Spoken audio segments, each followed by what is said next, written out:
না না কিছু না, আজ এরা পায়ে পাড়াতে ঝগড়া করে এখানে। কি? আমি পায়ে পাড়া দিয়ে ঝগড়া করলাম তো? তাছাড়া তোমার মতো মিচমিচে শয়তানের হাত থেকে পায়ে পাড়া দিয়ে ঝগড়া করা অনেক ভালো। বুঝছো এবার আমি কেন তোমাকে ভুলতে পারি না? বুঝছো আমার ভুল হয়ে গেছে আসলে। এই ছেলে, কি আমি জানি তোমাকে পরে কল দিই। আমি তোমাকে এভাবে চলতে পারি কি চলতে না। পারে? কি? ডিভোর্স, আমাকে ডিভোর্স দাও। আমার 14 গোষ্ঠীর মধ্যে কেউ কখনো কাউকে ডিভোর্স দেয় নাই। তোমার 14 গোষ্ঠীর মধ্যে তোমার মতো এরকম ছাগল ছিল না। তো কি কি চাও তুমি? ডিভোর্স দাও। বললাম তো সম্ভব না। তো তুমি তোমার এই গার্লফ্রেন্ডকে ছাড়ো। কি অসম্ভব, আমি ওকে ছাড়া বাঁচতেই পারবো না। একটা কাজ করো না, ওকে বিয়ে করে ফেলো। আমিও থাকি, ও থাকুক।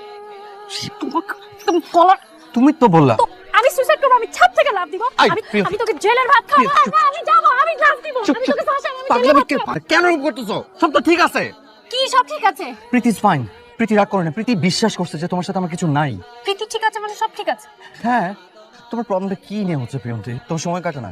হ্যাঁ একটা ভুল হয়ে গেছে, এখন কি করবো? তোমার সময় কাটতেছে না এরকম? তোমার মনে হচ্ছে যে সোহাগের তো প্রীতি